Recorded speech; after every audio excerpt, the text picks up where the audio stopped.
आज के वीडियो में ओम क्या है, ओम का सही उच्चारण कैसे किया जाता है और ओम के उच्चारण से क्या क्या लाभ होते हैं, आइए देखते हैं।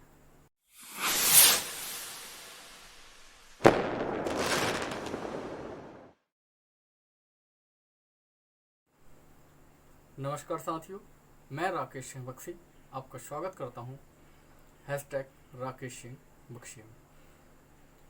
आज जैसा कि मैंने आपसे बताया कि ओम का महत्व, इसके उच्चारण से लाभ और इसके बारे में सारी जानकारी आपसे शेयर करूंगा।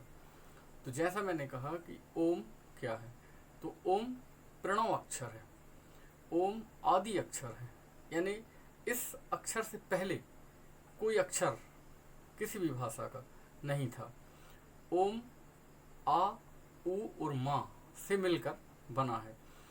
तो ये इन तीन अक्षरों का जब आप उच्चारण करते हैं तो आप देखेंगे कि आपकी जीभ निष्क्रिय रहती है, उसमें उसकी कहीं ज़रूरत नहीं पड़ती है। लेकिन ये आ, उ और मा और जीभ के एंगल या उसके आकार से मिलकर नए नए अक्षरों का सृजन होता है। जैसे का, जब आप का कहेंगे तो आपकी जीभ नीचे आ जाएगी, ला तो नीचे लगेगी आपकी जीभ। कुछ शब्द ऐसे हैं शा, तो तालू पे जाके जीभ लगेगी।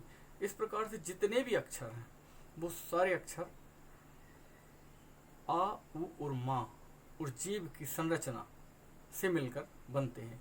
इसलिए यह ओम जो है आदि अक्षर या प्रणव अक्षर कहलाता है। सभी धर्मों में ओम, या जैसे हम कहें कुछ धर्मों में आमीन जो शब्द है वो भी ओम का ही अपर रूप है। भाषा अंतर होने के कारण से बहुत से शब्दों में अंतर हो जाया करता है। जैसे हमारे यहाँ राम बोलते हैं, दक्षिण की ओर जाएं तो रामा हो जाते हैं और तमिलनाडु में जाके वो रामन हो जाते हैं। जैसे हमारे यहाँ कृष्ण बोलते हैं तो उधर जाके कृष्णन हो जाते हैं। इस प्रकार से शब्दों में क्षेत्र या स्थान परिवर्तन होने पर उनमें परिवर्तन हो जाया करता है।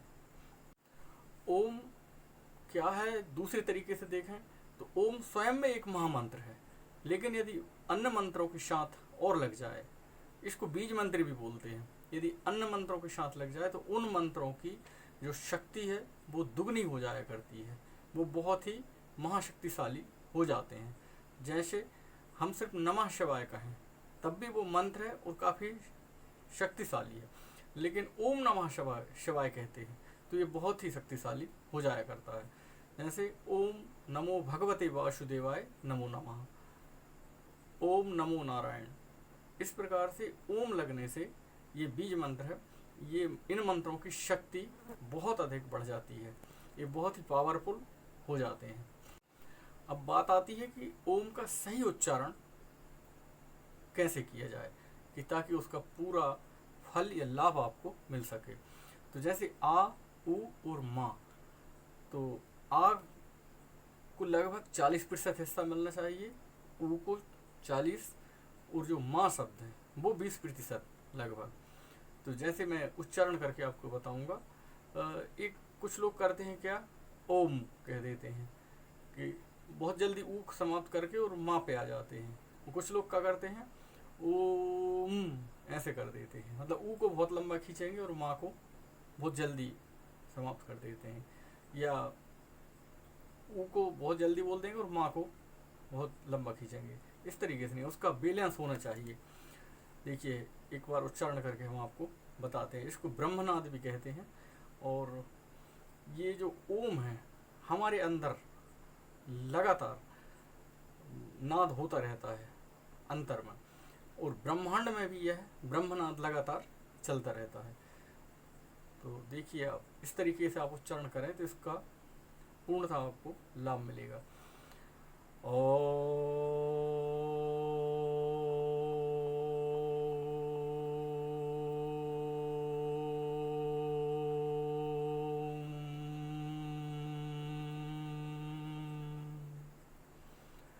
किसी भी मंत्र के उच्चारण के बाद आपको इतने तत्काल इसके लाभ देखने को नहीं मिलेंगे। ये आपको एक अच्छे तरीके से, यदि आप एक बार भी उच्चारण करते हैं तो आपका पूरा शरीर वाइब्रेट यानी वाइब्रेशन में या कंपन महसूस करेगा।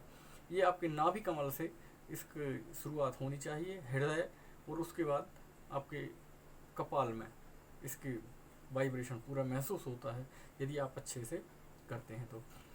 अब बात आती है कि इसको किस तरीके से, ये तो तरीका हो गया, कैसी अवस्था में कहाँ करना चाहिए। वैसे तो कहा गया है किसी नदी के किनारे या तालाब या एकांत या किसी मंदिर में आप ओम का उच्चारण करें, पूर्वाभिमुख होकर, स्वच्छ अवस्था में, स्वच्छ वस्त्र पहन के यदि आप ओम का उच्चारण करते हैं तो आपके मन की शांति, आपको मन की शांति प्राप्त होती है। और मन या आपके जो मस्तिष्क में स्थिरता नहीं होती है वो स्थिरता आती है। आपका मन किसी भी कार्य करने में एकाग्र होकर लगने लगता है। आपकी मानसिक शक्ति का बहुत अधिक विकास होता है। साथियों, एक बात और भी कही गई है कि बगैर आसन के आपको धरती में बैठ के ओम का उच्चारण नहीं करना है। इसके लिए कुश या ऊन का आसन हो तो बहुत ही अच्छा, वरना जो भी आपके पास सूती कपड़ा है, जो भी कपड़ा है, उसका आप आसन बना के पद्मासन में बैठ के ओम का उच्चारण करें तो आप, और आपकी जो रीढ़ की हड्डी है वो सीधी होनी चाहिए और सिर भी बिल्कुल सीधी अवस्था में। उसके बाद दोनों हाथ आपके घुटनों पर हों और आप ओम का उच्चारण करें तो आपको पूरा लाभ आपके शरीर पे महसूस होगा। कई बार देखा होगा आपने, बहुत से लोग किसी भी एक कार्य को लगातार नहीं कर पाते बहुत देर तक, यानी कि वो बार बार कार्य बदलते हैं। तो ऐसे लोगों को ओम का उच्चारण अवश्य करना चाहिए और उससे उनकी मानसिक शक्ति का विकास होता है और एकाग्रता आती है। छात्र यदि इसका ओम का उच्चारण करते हैं तो उनकी बुद्धि जो है वो तीव्र हो जाती है और याददाश्त की जो क्षमता होती है वो भी बढ़ जाती है। तो ओम का सही उच्चारण आप करें और इसके लाभ तत्काल, यानी आप ओम का उच्चारण करेंगे और आपके पूरे शरीर में वाइब्रेशन आपको महसूस होगा। किनको ओम का उच्चारण नहीं करना चाहिए? जो नशे में हैं, जो रात्रि जागरण किए हुए हैं, जो बीमार हैं, जो वातादि रोगों से पीड़ित हैं, ऐसे लोगों को भी ओम का उच्चारण नहीं करना चाहिए। तो आशा ही नहीं वरन पूर्ण विश्वास है मित्रों कि आपको ओम के बारे में थोड़ी जानकारी मिली होगी और आप इसका उच्चारण करके आपके मानसिक और शारीरिक स्वास्थ्य को सुदृढ़ करने में ये महती भूमिका निभाएगा। एक बात और दोस्तों, बहुत से लोगों ने मुझसे पूछा है कि ये सब आप कहाँ से जानकारी हासिल करते हैं। तो मैं आपसे कहना चाहूँगा कि हमारी एक धार्मिक संस्था है कल्याण। कल्याण के सभी अंक